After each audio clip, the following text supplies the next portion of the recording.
Hello, everyone. Welcome to our Digital Civics podcast. I'm Sarer, your host, and with me today are Jan and Haoning. Jan is a data scientist who has worked in public policy and technology development. Haoning is a policy researcher who has various experience writing about people, technology, and government. So today we're going to be tackling various amounts of topics, but mainly we're going to be discussing civics, open data, public interest technology, and smart cities. Now, these topics can all be separately discussed in a very long podcast. However, today we're going to be talking about their interactions and how they impact the way we live, how we participate in public life, how data and technology are used, and how our cities are built. So we have a lot to get into, and I just want to really welcome our two guests today. Glad to be here. Excited to join you. Yeah, so to set the stage a little bit, we can't really discuss much without really first discussing civics. Now, civics is more than just participation. It's more than just elections, councils, and petition making. Instead, civic is more of an effective inclusiveness of how citizens hold account institutions and governments accountable. It is translated into government action, and authority is exercised in service of people's welfare. Now, the two experts that we have today have discussed a lot about and have a lot written about how China and the US compare when it comes to civics. My first question goes to you, Jan. What are your thoughts on this? Okay, so I'm gonna share some of my thoughts on China's side. I think in China, the real aggregation is meant to happen through grassroots elections, petition online platform and the mass line. But in practice, these are formalistic and somehow constrained. And the petition is judged by zero petitions rate. So the local officials in China kind of like surprise compliance rather than solve them. The many petitioners are even intercepted or punished by them. And the online construction, the consultation is measured by reply rates. So you get like kind of like template response instead of like a real solution. And the People's Congress deputies are part-time, under resources and have little independence. So participation is really power granted agency. It exists only within boundaries defined by the state. Cross those lines and the participation turns into repression. Wow. Haoning, how does this compare to the United States? All right, so basically, the United States works from a different foundation. It's a rights-based agency. The citizens have like constitutional guarantees, like speech and protest and voting. And elections are frequent through technology's uneven and gerrymandering reduces representativeness. And money and lobbying distort influence, especially since citizens uniting. And the media and the protests amplify voices, but polarization creates echo chambers. So it's messy, but the key is citizens don't need permission. They have like tools, something like a course, elections, free price. They have these tools to challenge the power. Wow. So what I'm hearing is that in challenging power, citizens can take a role in like decision making in its own way. Well, Jan, how does this look into this decision response, decision making loop? Okay, so if we look at the decision response loop, China shows strong micro capacity, the poverty reduction, infrastructure, pandemic control, but very weak micro responsiveness. The local grievances like land sensors or pollution get suppressed instead of resolved. The stability is prioritized over accountability. So in the US, the loop is open and contestable. Haoning, is this similar to how it works in the US and China when it comes to validation processing and this decision response loops? I have to say, like validation is also different. The China relies on like performance-based legitimacy and growth infrastructure, poverty elevation, but it's fragile. If growth falters, legitimacy collapses, and those achievements often have caused like forced relocations or environment damage. And citizens can't publicly debate alternatives. The US relies on like procedural legitimacy, but unfortunately, public confidence in government overall is under 20% today. Wow. Okay. Jan, do you have any conclusions about how this may interact generally? So I think neither of the system achieves the idea of people as masters, government as a servant, but they fail in like different ways. The China strongly denies sovereignty by design. The agency is limited and state-defined.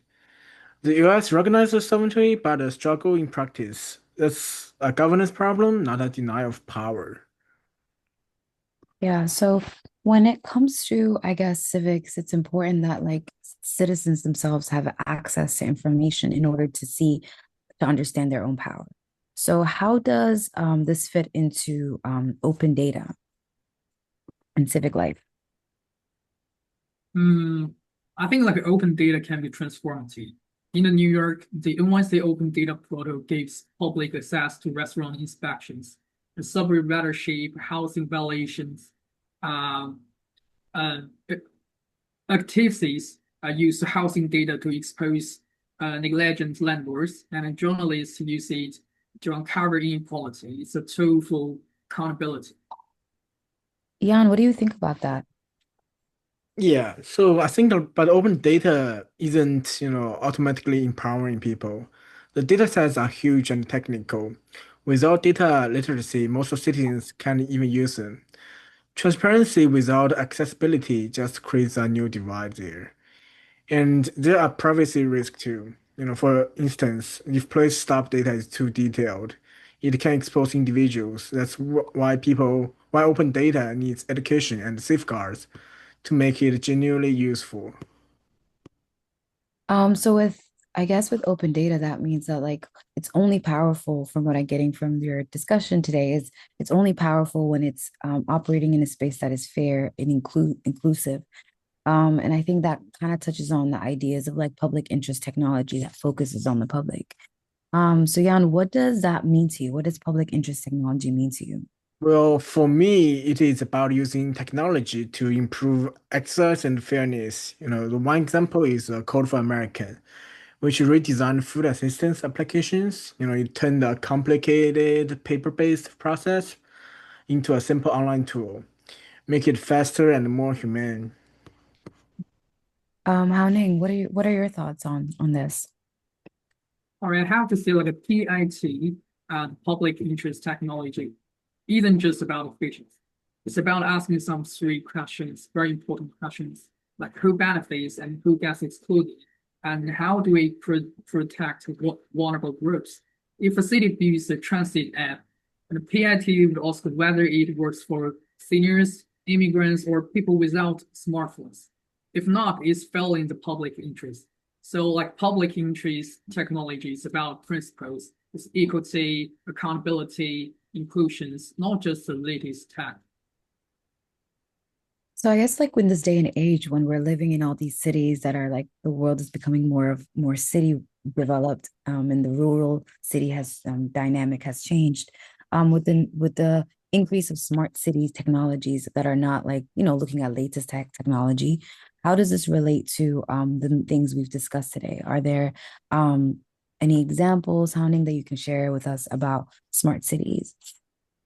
Well, so like in Barcelona is a strong case. We use like sensors to monitor traffic and air quality, but also give citizens access to that data and let them vote on priorities.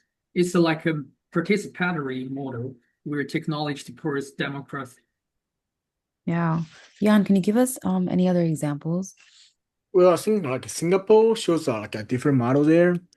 Their smart nation program is extremely efficient there.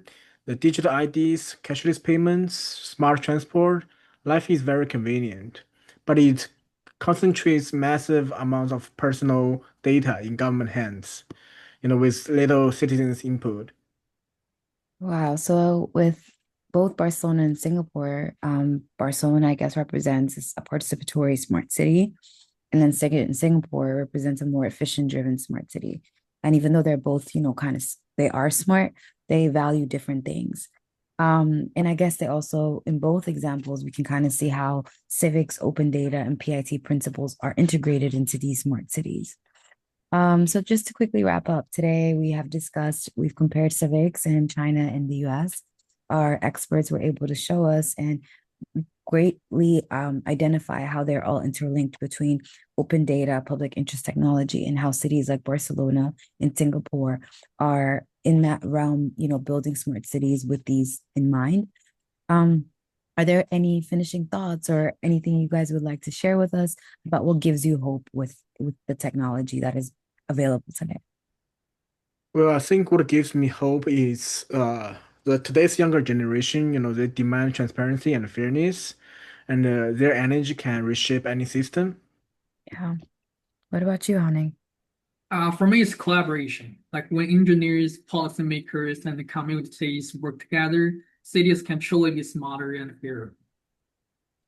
Thank you so much. I want to thank you both. I want to thank our listeners today. I hope you guys all learned as much as I have. I will see you again next time. Thank you. There.